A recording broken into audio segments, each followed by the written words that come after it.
Hey everyone, Thermo64 here, and today we're here, finally, on the extras of Balan Wonderworld. I do apologize it's actually taking a bit of time for this. It's actually mostly because of the fact that I had to figure out exactly what I was going to do, because I pretty much collected most of the drops on every single act of every chapter.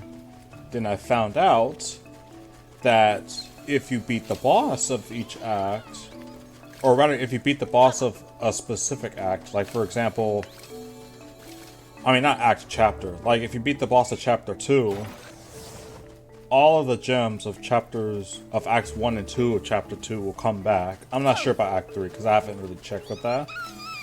So I've been grinding on that for the most part, and after all that time, we got him. We got the King Tim that we need for this. Now, why was he so important? It's because of this right here. With the Ultimate Tim, gonna take us all the way up. I mean, way past even the entire tower here.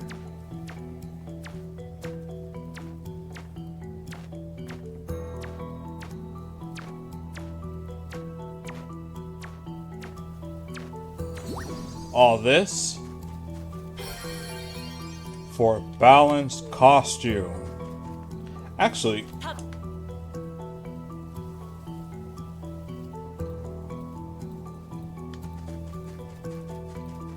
I should be concerned about the fact that he has no reaction, but anyway, now we actually have all the costumes in the game. And that's what this part of the extras video is going to be. We're going to save the book for another part. That's going to be like its own thing.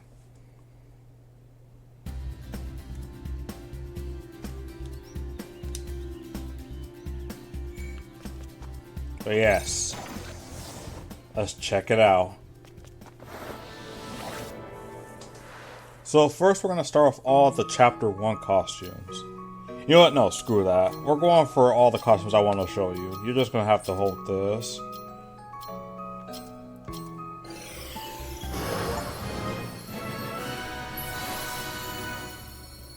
The Balan costume. First off, this thing already can go so much higher than the triple jump. But if you hold the apron, you can literally just fly through it all. Like, bruh.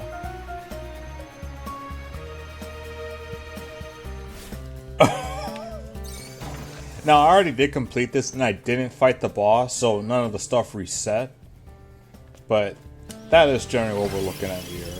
Otherwise, I've shown you guys what the laser launcher looks like if you use the download code, or I mean not the download code, the demo code,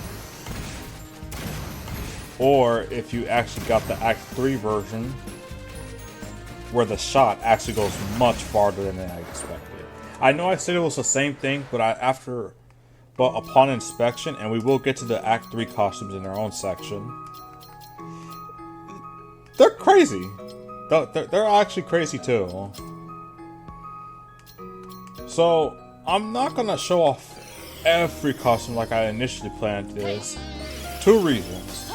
1, so many costumes in this freaking game, and I've mentioned this before on several occasions, all have a similar functionality of one another.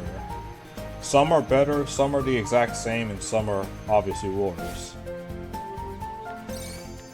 So, to first start off with, we already saw this bad boy over here, the tornado wall. Jumping, you just do an attack.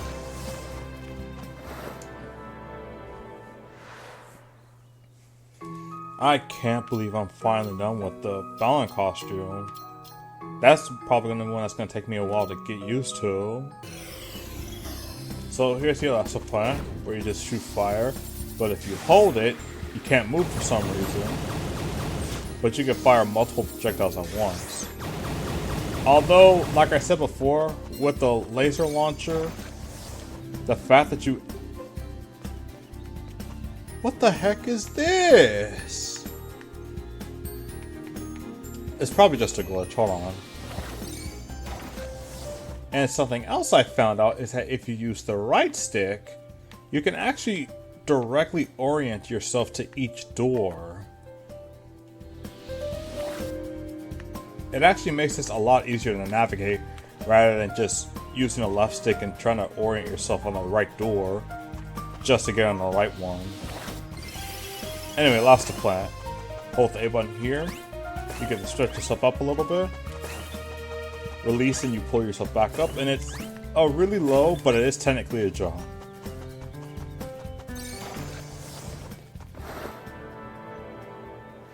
But no. Like I do apologize that this is not the best way I was going to show this off, but really, I'm going to show off the Balan costume one more time. Just a reminder, you get 1, 2, 3, 4. You get essentially 10 jumps. 10 jumps! And through any single one of those jumps, if you just hold the A button, or at least most of the like earlier jumps, if you hold the A button, you end up soaring. You're more so gliding than falling, but trust me, with how slow you're descending, it doesn't even matter. Like, look at this. I can actually glide through the whole stages. Like, collecting the statues is going to be like nothing now. But this costume here is actually what these are for. As you just saw earlier, it lights up whenever you use one of these costumes. There's a couple other costumes, and I'll actually show off each one of these because they actually play different instruments. But this is what it looks like here.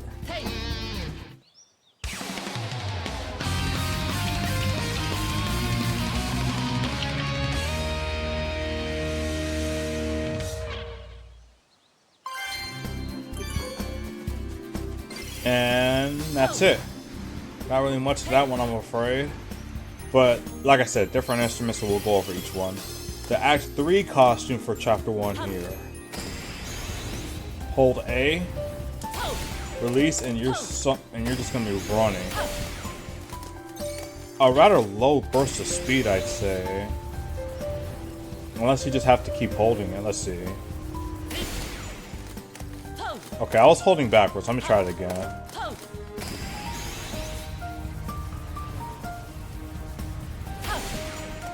Nope, it's just a short burst of speed. You can't even burst through the bricks? Come on, man.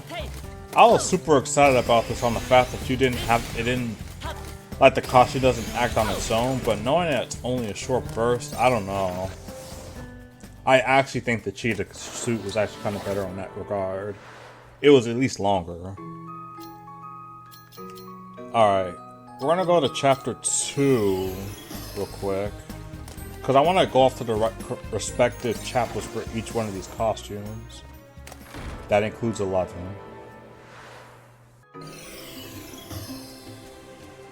Alright, welcome to Chapter 2. So in Chapter 2, we've already seen what both of these costumes can do. Both this and the jellyfish, where this one you can actually jump out of the slipstream early if you wish. And the jellyfish, if you jump, you actually automatically shoot out some electricity. I'll at least show off the electricity, but they essentially serve the same function, just different little sights notes, I suppose. Now, the teleporter, the MVP for the early game, instead of jumping, it actually just teleports. I honestly kind of slept on this costume. I'm not even gonna front with y'all on this. When I first looked at this costume, I honestly thought it was gonna be like a super gimmicky costume that only works for like the first couple of parts of the game. And it did. If you're only playing this normally, it did. But when it came to finding like the other bouts, the statues and everything, especially on the later ones, Yeah, it actually started to shine there. But what really caught my attention was the double jumper and leapfrog. I don't know how else I could possibly explain double jumper. It's you jump twice. And same goes for the triple jumper I've been using so far. It's 3 times. I'm still going to show it off because it's an Act 3 costume. But I don't know what else you want me to demonstrate there. So the leapfrog, if you time, well, I don't even think you really have the time to jump. Hold on. Yeah, you don't really have the time to jump. It really feels better if you do, but after jumping once, the second jump becomes higher, and then the third jump becomes even higher than that. But every jump afterwards is pretty much just the same as the third jump. So. And considering the extra mobility you get off of this version, if it wasn't for the triple jumper, I would have probably ended up using this throughout most of the playthrough instead. Just because moving around with it feels nice. Okay, on to Act 3, or Chapter 3. I'm not going to get used to saying, Okay, in Chapter 3, I already shown off what the Ruplinger can do. It's just, you traverse up spider webs. Now, I did kind of show this off a little bit, the little elf. I could just actually go through those small doors. Unfortunately, there really isn't much else it can do. It can jump, but that's it. Probably the worst one of the chapter easily, the Lovely Lantern, just turns on its own. The Sickle Slinger, I'll show this one off. And the Dusk Butterfly. There's an Act 3 costume version of this. Not in this chapter, but that works so much better because I can actually show this one off, the other version off. But we're going to stick to Chapter 3's Act 3 for this instead.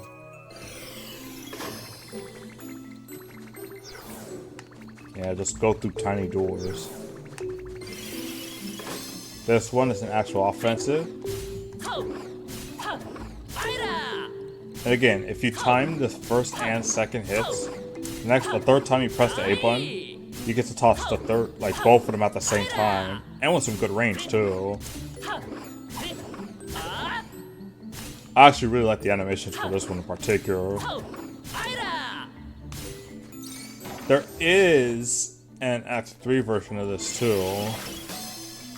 Now this one is actually pretty unique. This one I'll actually show off in a battle. Let's see if I can get to one. Trust me, how easy it is to get in a battle in this game shouldn't even be a question.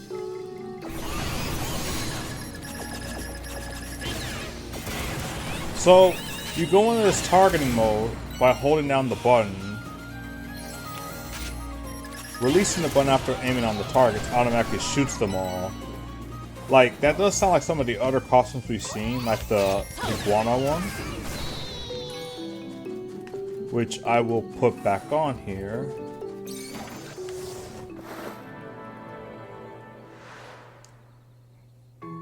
Oh wait, no, that's another chapter. Alright, on to Chapter 4. Oh god.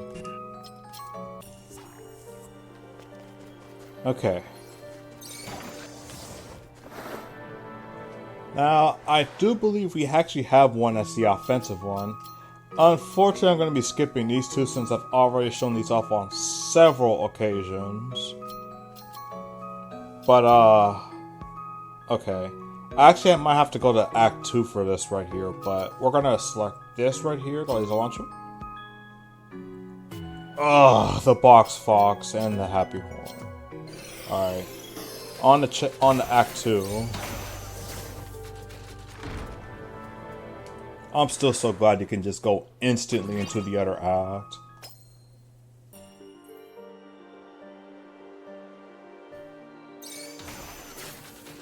Okay, so of course this one, if you stop, you actually get to shoot. I gotta switch costumes real quick. But before I do that, I'm gonna swap out this one right here. Box Fox. Why is it called Box Fox? You just turn into a box, you can't move, you can't jump. There's really nothing you can do about this. And again, it's entirely on its own. Please make sure you're not moving when you end up accidentally transforming, because when you transform like this, again, there's nothing you can do about that. The only upside to it is that if you're near enemies when you happen to have this, you are essentially, or rather entirely invincible throughout the duration of it. I just wish the costume itself was better, but hey. Now, thankfully, I have already went through all of this on my own time, so this whole process is going to be a little bit faster for this costume.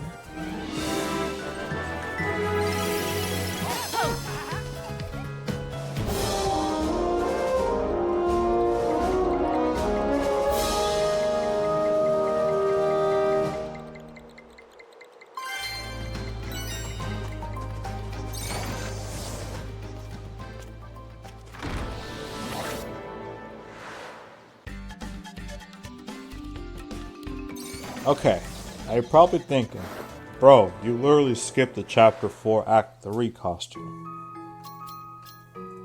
It's the Gear King where essentially you get to use those massive gear switches that we've seen in the Act 3s. We're not going into Act 3s just to be able to actually showcase them, because you have to actually traverse a little bit into the level because it always takes you back to the beginning.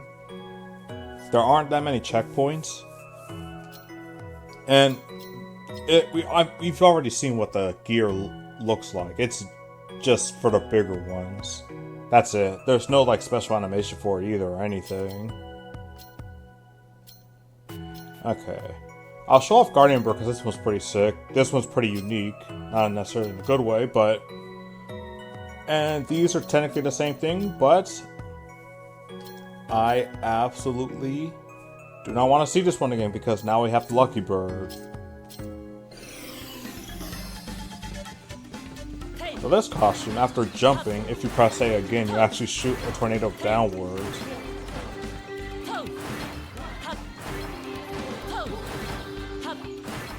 It can go pretty far down there. I think it lasts about as long as until you land. At least that's what it looks like. As soon as you land, it goes away. Now this one I'm gonna have to find a spot. I'm gonna have to find the spots for, but basically, once you hold A, again you go into this aiming. This is where you actually find those little. Actually, I'll just show it off, but yeah, I'll show it off. Hold on. Okay, so with this costume, whenever you see one of these babies, you release the A button or release A button. Whichever button you use. And you just zoom right into it.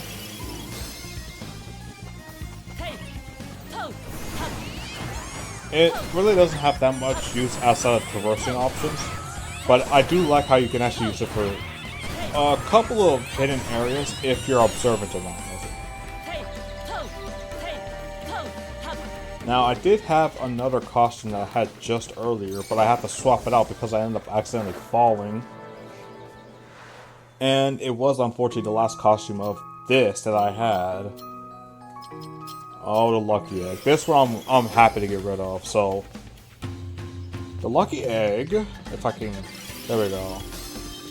Just like with the Lucky Bird version, actually has this unique feature where it actually draws in all the collectibles like drops and even keys. Unfortunately, you can't draw statues, but the Lucky Egg version has a little caveat to it. If you jump or drop from a certain distance, like this right here was enough, the costume breaks. The Lucky Bird version doesn't have to worry about that. I'm not sure if the range is actually even farther as well with the Lucky Bird version, but to be honest, that's not what we're here for. Now, the Act 3 costume, I believe it's called the Sickle Slayer. Same thing like I mentioned before, but it has a more wide range as opposed to straightforward.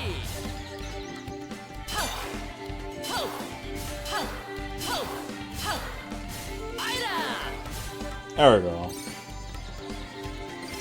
And then there's Hothead. Every time you jump, your head just kind of pops in a little bit in flames. If you get nearby any flammable object, it burns. On to chapter 6. I got nothing else on that one for chapter 5 costumes. Okay, so like I mentioned earlier, we are skipping the Gear Prince because we have seen how it works. Same with the Gear King. The Pumpkin Puncher. Not much to it. It works kind of like the sickles where you just time your A button presses. And you get a third, even farther punch. Pounding Dock is just ground pounding. It works for switches and even enemies, of course. There is a little bit of a flutter, but I thought, at first I thought that was only for the Duck version. I was like, oh, you know, that's actually pretty unique for what this has to offer. But no, that's only for... That is actually applied to all of the ground pounding costumes.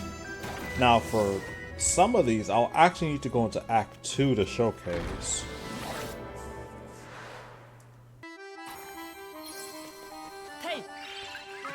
Okay, so the Air Cat. Now, I'm sure you've seen how far I've went with the Air Unicorn at this point, but let's see how long the Air Cat will last.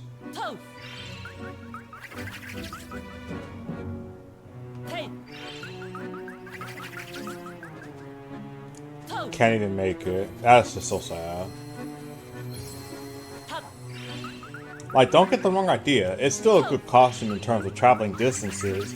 It's just that now that I have the Air Unicorn, it completely overshadows this one. And it's not even close. Now, there is the Chrono Bunny here, but for this, I need to find the correct spot for it. But basically, when you enter like a specific gate, anything, oh, like literally right over there, perfect. But basically, with the Chrono Bunny, whenever you enter a specific type of gate, it will be clearly marked. Everything within the vicinity past the gates will freeze in terms of time. Will freeze in time, essentially. Just need to find if I can get to that gate soon.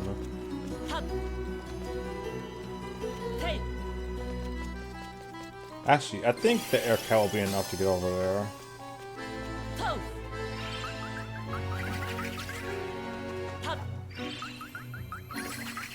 Okay, there we go.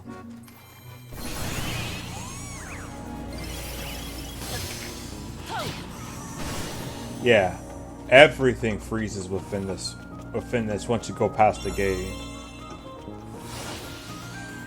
And of course, if you enter the gate again, everything just goes back. Now, since we are in a fighting section, I get to show off the lethal vacuum. Or not, because this thing is absolute freaking. Alright, anyway. The lethal vacuum, as you just saw, has an extended range of how far it can inhale enemies. And you can actually spit them out farther. The spitting out part doesn't really matter because most enemies die in one hit anyway, but yeah, it just has more inhale range. Okay.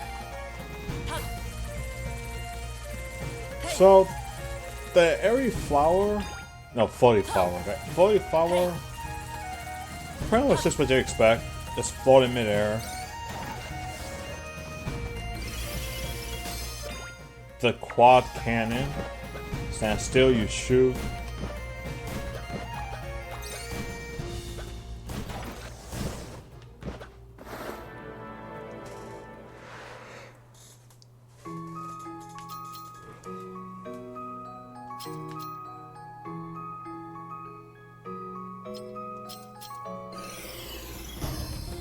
So with the cheetah, we've already seen this before, but yes, once the costume gets running on its own, it goes run. Like, look how long this goes.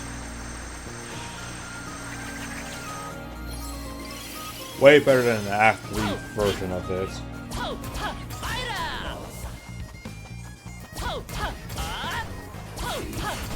Paladin Puncher is pretty much just Pumpkin Puncher, but more thematically accurate. That's really it. I will say this though, I do like the capabilities of it stopping enemies as well as it being able to pick up the drops. Or even pull them in apparently.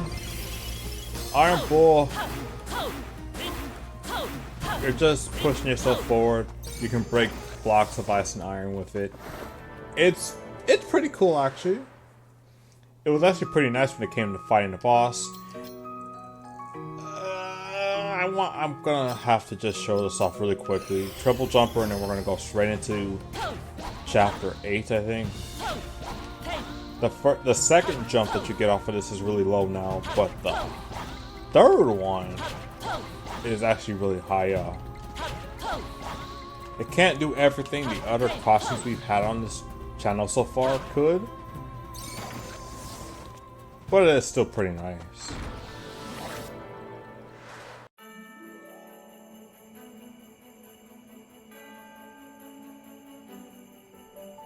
Now, actually, I didn't recently finish this level, but I have recently reset this level via the boss. But yes, chapter 8.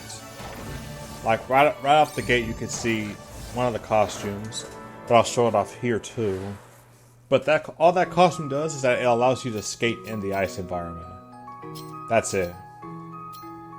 I've shown off the Frost Fairy and how effective this can be. I'm not are there any kind of like music spots on the stage? I'm not sure. I'll have to see if I can find one, but then we have the Frost Giant, which can actually hurl snowballs. Like, wish to anyone else. Yeah, I'm just not going anywhere like that. Okay. The Frost Giant. Holding the button does not do anything, unfortunately. And if you happen to hit anything, it'll freeze instantly. It'll freeze the ball into a block of ice, and then hitting that ice will just do damage or just instantly get rid of something.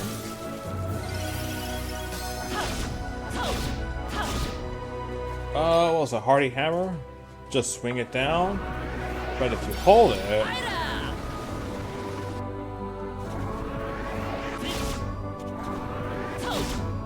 but that's really about it. I will focus on seeing if I can find that music spot now.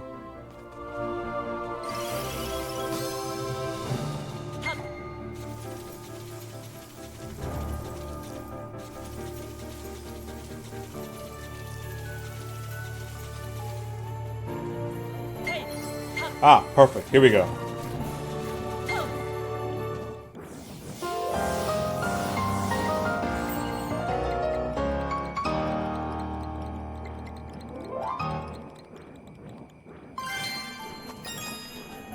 Alright, with this, we're going to go ahead and cut a little bit into chapter 9.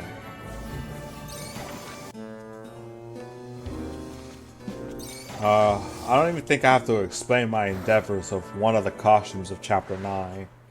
But I'll do it anyway. So, I did not show off this yet, but come on. It's literally the same design, functionality, and even the same color as the lethal laser launcher on the Steam version.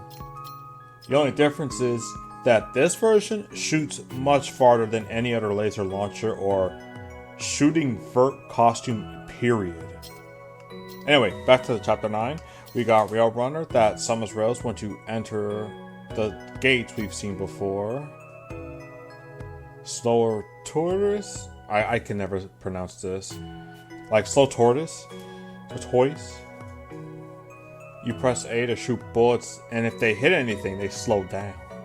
But anything? I don't know about all that. Ground pounding robot. It even has pounding in the name just like the other one. Happy Blaster. I'll show this all. So, we've already seen what this can do, and I really don't want to demonstrate it. Screw it. I might as well. I already got the recording up and everything.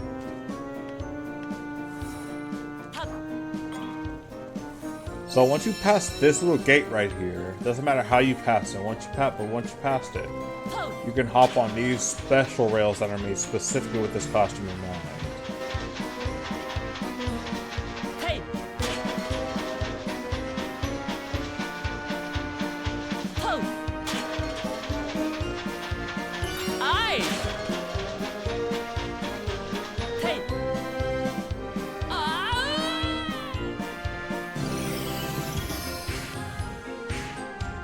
I'll be honest, I did not think it would actually launch me off or allow me to jump off the rails like that. I thought it was going to send me lower, but... let's see. Iron Panda we can show off too.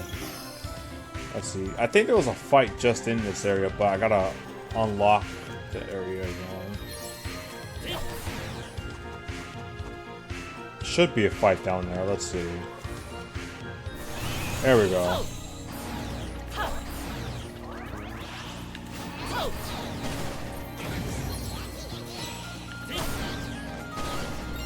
I don't know if I got hit, but apparently I did, so... Happy Blaster. Hold the A button for this one.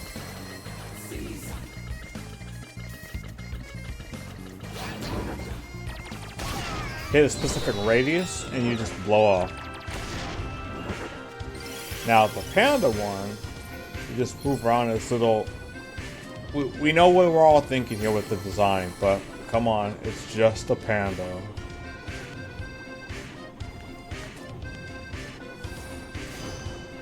Now, once you jump with the Iron Panda, the heavy weight actually sets off and breaks all the ice and iron. Now, what I really want to show you is the Act 3 costume here. Or, at least I would if it weren't for the fact that we still have the Act 2 costumes. I'm sorry, I meant what costumes? Anyway, this Merry Ghost, all it does is that it makes you float. As you can see, I'm in midair. But the best part about this is that because I'm floating, I'm technically not touching the ground to touch all that poison, so at least for me, you're kind of safe with that one. But like I mentioned before, now that we have to fix our upper, it makes this one kind of obsolete because this is literally just its own function. Now, Moonwalk is a pretty funny one. So, I've shown off the sun counterpart and talked about how that wasn't super practical, where it's like, if you need to practice on precision, then having to stand still so time can stop for that wasn't the greatest move. This does the exact opposite. When you're moving, everything freezes, but when you stand still, that's when everything comes back to normal. It's a very welcome addition.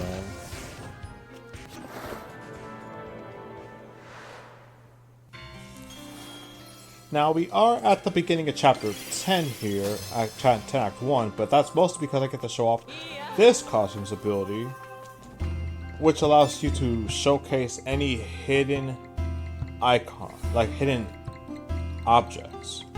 What's cool about this is that if something's already visible, but something like the stairs or walls are blocking it, then you can actually still see past it. Even if you can't see it, by the way.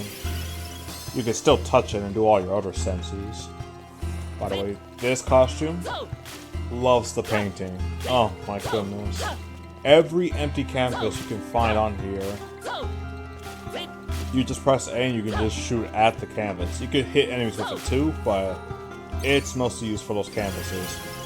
This one I can't really show off, but it really is not much different than what is already present with I'm trying to think with that one lizard.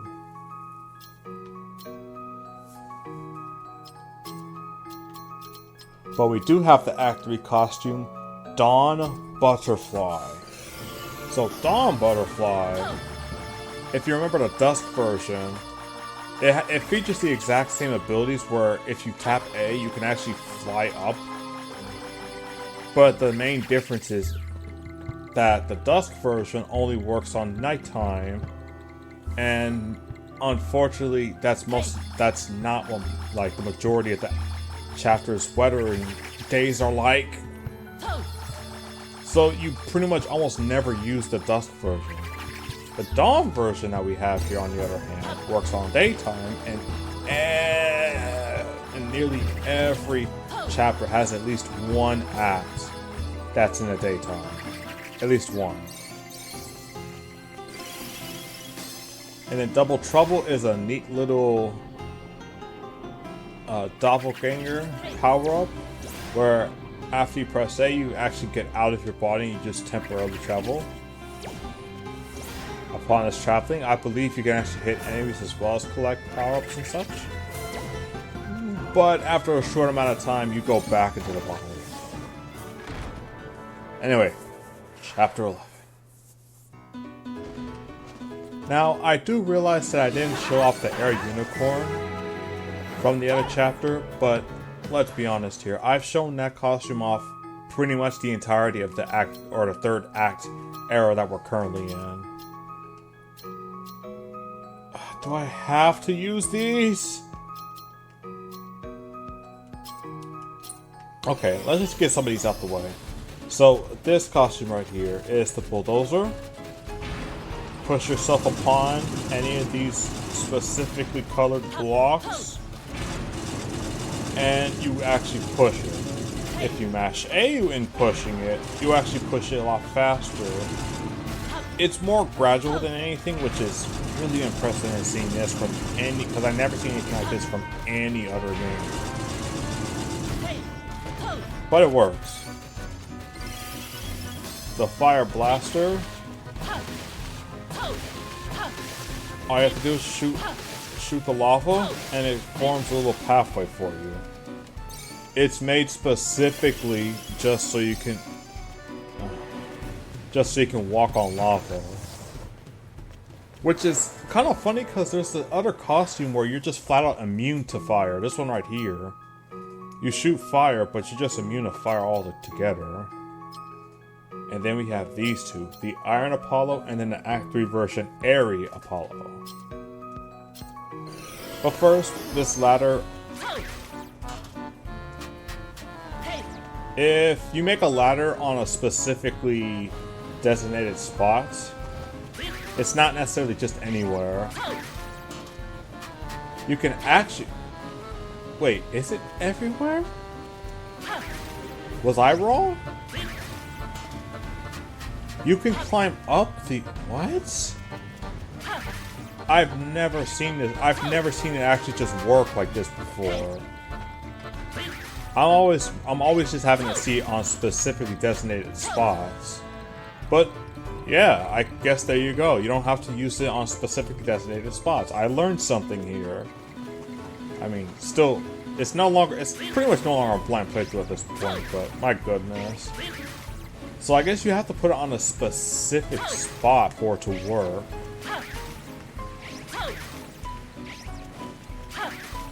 There we go. Very funky how that works. But then we have the two sluggish outfits here. So first we have the Iron Apollo, where if you hold the button, you go up in the air, up, up, up. You cannot move anywhere really, even if you do it while having a head start. You'll move a little bit, but then you just stop and you just go straight upwards.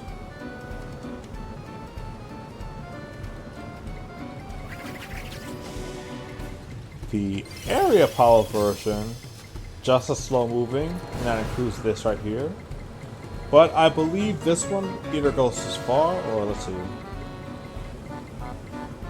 Oh no, this one can actually go a way bit farther than the Iron Apollo version. Although something I found out recently about the Aerial Apollo is that this version cannot break any blocks ahead of its trajectory course, I guess. Only the Iron Apollo can actually break blocks while descending upwards.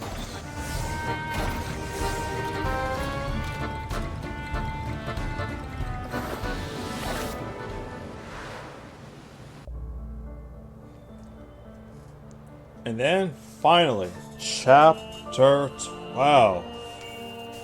So right out the gate, we've already seen the Invisible Man, or have we, in action. Just turned invisible on its own. You know, one of those deals. This Jolt Tiger can actually use this move to block electricity just by standing still. When you're in this little standby barrier mode, I'll call it, all electric attacks do not affect you. Fixer Upper, we don't really have any broken objects to showcase this, but when you walk up near a broken piece or something, you would just hold A, or rather press A, and it automatically fixes it all up for you. And finally, the Chapter 12, Act 3 costume, the Air Double Trouble. Again, this one starts duplicating, but you can actually start mashing A to get as far up as you want. But unfortunately, the time limit for this is also pretty small.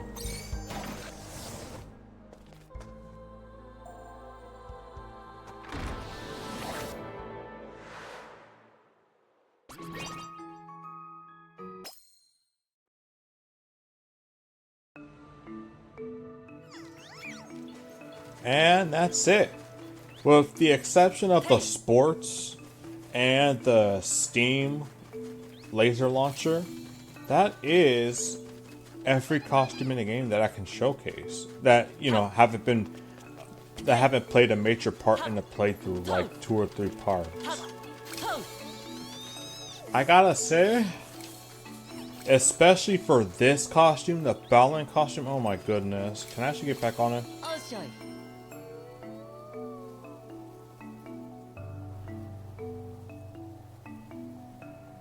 Yeah, so especially for the Balan costume, where you get to just break everything with the game.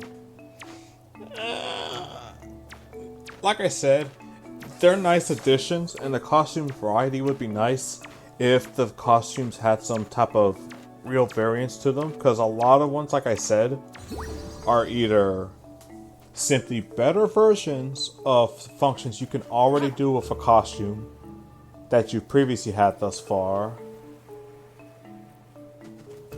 or it's literally the exact same function, just a different style of a costume.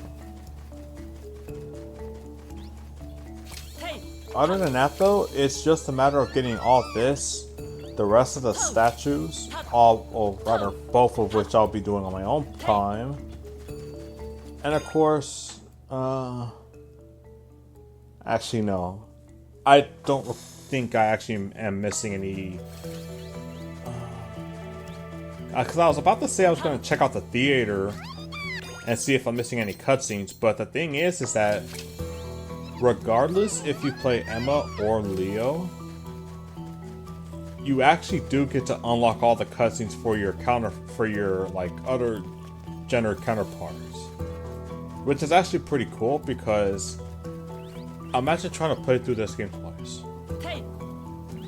But with all that being said, I feel like the grind for the costume, the Balan costume, wouldn't be so bad if there was at least a little bit, just a tiny bit of direction on how we're supposed to operate with this. But who knows, maybe it's actually explained in the book too. But with that, that's all the costumes. I think we're going to save another part for checking out all the extra cutscenes and all that in one go. But for now, this is October 64 style. Thank you guys for watching. Stay safe, stay healthy, stay insane, stay natural fuel, stay tuned to Just Ready Alive, and of course, as always, stay wonderful. But most especially, stay wild!